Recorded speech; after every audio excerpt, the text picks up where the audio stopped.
Agora, a palestra de hoje por Roberto Rabelo, que discorrerá sobre fatores da saúde física. Deus está interessado na alma e também no corpo do homem. O Salvador Jesus Cristo gastou grande parte do seu tempo curando as enfermidades do povo. E comissionando os discípulos para prosseguir sua obra, ordenou-lhes: pregai que está próximo o reino dos céus, curai os enfermos. São Mateus 10, versículo 8. Na obra de recuperação e conservação da saúde do homem, em que continua empenhado, Deus pede a nossa colaboração. Pede-nos que observemos as leis da saúde, que cuidemos do nosso corpo. Acaso não sabeis, pergunta São Paulo, que o vosso corpo é santuário ou morada do Espírito Santo que está em vós? Se alguém destruir o santuário de Deus, Deus o destruirá, porque o santuário de Deus que sois vós é sagrado. 1 Coríntios 6, 19 e capítulo 3, 17. Notemos isto: o nosso corpo é sagrado. Cuidar dele, observar as leis da saúde é dever religioso, um dever que temos para com Deus. Nós cooperamos com Deus no que respeita à saúde, abstendo-nos das coisas nocivas ao corpo. As bebidas alcoólicas acham-se em primeiro plano entre os inimigos da saúde. O álcool é um veneno, e as bebidas que contêm álcool minam as forças físicas. Mesmo o uso de pequenas doses dessas bebidas faz mal ao corpo. Além disso, elas têm o poder de formar hábito, destruindo a força de vontade. Milhões de alcoólatras dão testemunho disto. Daí a recomendação divina: não olhes para o vinho quando se mostra vermelho, quando resplandece no copo e se escoa suavemente, pois ao cabo morderá como a cobra e picará como o basilisco. Provérbios 23, 31 e 32. Também o fumo ocupa lugar de destaque entre os inimigos da saúde. O fumo contém numerosos venenos, sendo a nicotina o principal deles. 60 miligramas de nicotina, pouco mais da metade de 1 grama, constituem na média a dose fatal para um homem. Estudos científicos revelaram que o corpo absorve 2 miligramas de nicotina para cada cigarro fumado. Isso significa que 30 cigarros contêm a dose fatal. Afortunadamente para os fumantes, o corpo elimina parte do veneno durante o tempo requerido para fumar 30 cigarros.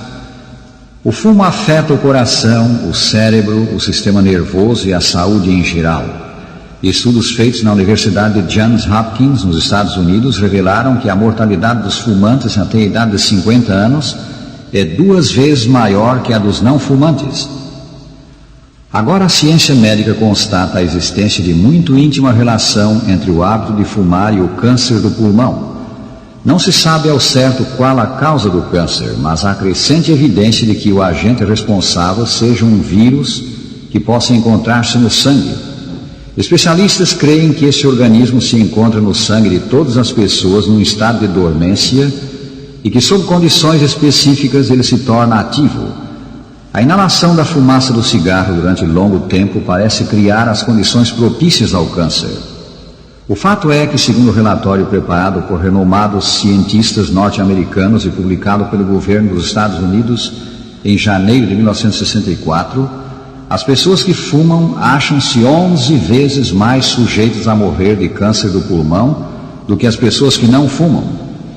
Uma autoridade no assunto, o Dr. Alton Oxner, afirma que o hábito de fumar sempre leva ao câncer do pulmão. É questão apenas de tempo. A boa saúde é ajudada pela abstenção do uso da carne dos animais que as Escrituras chamam imundos. Quando, ao aproximar-se o dilúvio, Deus ordenou a Noé que recolhesse na arca os animais para os preservar em vida, ele falou de animais limpos e animais imundos. Disse o Senhor: de todo animal limpo levarás contigo 7 pares, mas os animais imundos 1 par. Gênesis 7, versículo 2.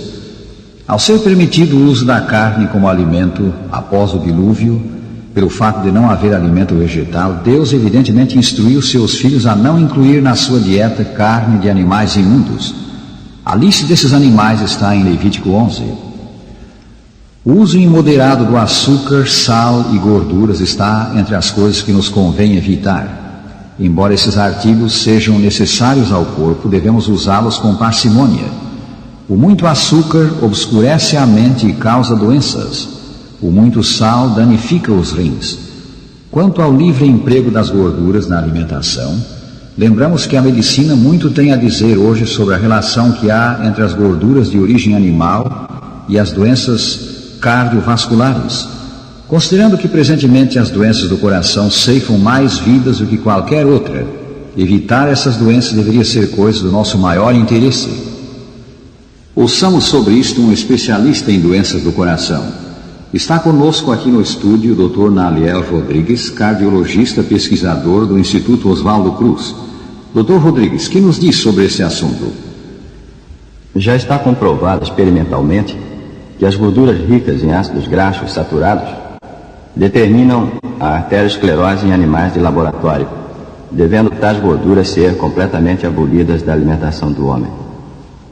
Dentre as gorduras de que o homem habitualmente usa e abusa, as de origem animal são as mais ricas nesses ácidos graxos saturados, que, em última análise, são os principais responsáveis pela produção da arteriosclerose, incluindo-se até mesmo a gordura do leite integral e seus derivados, a manteiga e o queijo.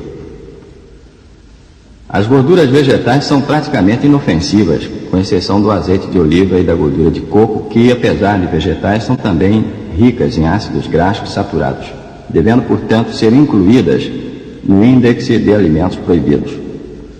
Mas o problema é muito complexo, pois atualmente sabe-se que os hidratos de carbono também constituem fatores arterioscleróticos, não cabendo aqui considerações de ordem bioquímica que explicam a inter-relação destes alimentos com a produção da arteriosclerose. Assim, para uma dieta adequada à profilaxia da arteriosclerose, não apenas as gorduras a que nos referimos devem ser evitadas, mas também os hidratos de carbono, isto é, massas, doces, etc., que, apesar de menos prejudiciais, constituem também fatores arterioscleróticos.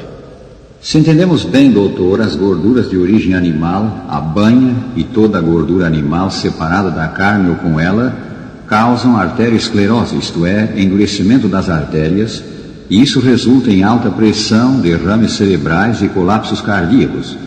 Por isso devemos evitá-las ou usá-las muito moderadamente. Pela mesma razão, convém também usar moderadamente a gordura de coco e óleo de oliva. Estamos certos? Sim, perfeitamente certo. Muito obrigado, Dr. Rodrigues. Não temos dúvida de que o seu conselho foi muito apreciado pelos nossos ouvintes e será tomado a peito. Outra maneira de cooperarmos com Deus é fazer o que promove a saúde. Dentre os fatores da boa saúde citaremos 3. Primeiramente, o exercício físico. É impossível gozar saúde sem exercício físico.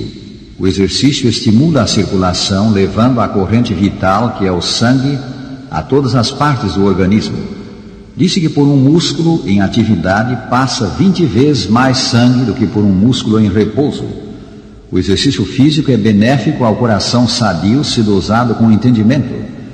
Ele atua também como calmante dos nervos. Há evidente necessidade de equilíbrio no uso que fazemos dos nervos do grande simpático ou sistema autônomo e que podemos chamar nervos das emoções, e dos nervos do sistema cérebro-espinal, nervos do movimento. Os nervos do movimento devem ter atividade diária. O autor do livro Better Living afirma que o emprego desses nervos aparentemente produz uma como que corrente elétrica que proporciona equilíbrio aos nervos das emoções e dessa maneira traz calma nervosa. Outro fator da saúde é o uso abundante de água pura. 70% do corpo é constituído d'água. As várias funções fisiológicas requerem a presença da água. A eliminação dos resíduos através dos rins depende da água. Médicos judiciosos recomendam que se tomem 6 a 8 copos d'água por dia, em horas outras que não as das refeições. O terceiro e mais importante fator positivo da saúde que consideraremos é a alimentação nutritiva.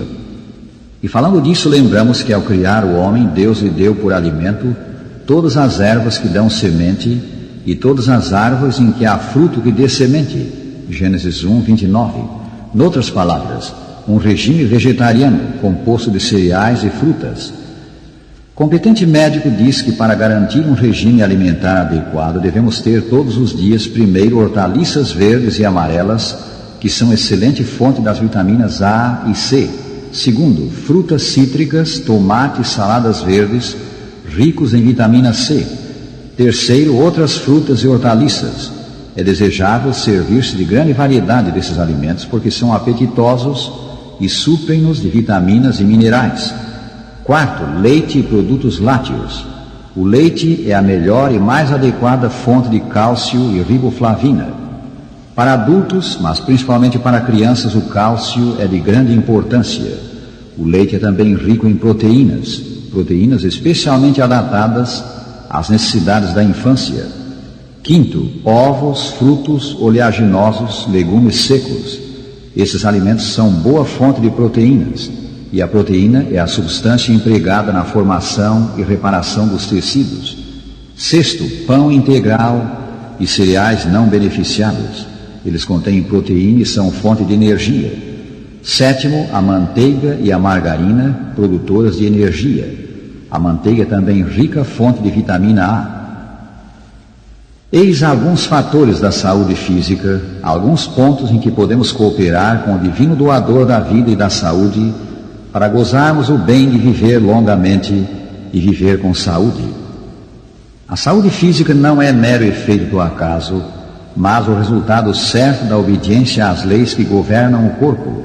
Obedecendo a essas leis, cooperamos com Deus e temos boa saúde, pois Deus promete saúde ao que obedece suas leis. Se ouvires atento a voz do Senhor teu Deus, diz ele, e fizeres o que é reto diante dos seus olhos, e deres ouvido aos seus mandamentos e guardares todos os seus estatutos, nenhuma enfermidade virá sobre ti das que enviei sobre os egípcios, pois eu sou o Senhor que te sara. Êxodo 15, 26. Experimenta isto, rádio ouvinte. Consagra a vida ao Deus do céu, para em tudo fazeres o que lhe apraz. Guarda também as leis da saúde, e a tua cura brotará sem detença.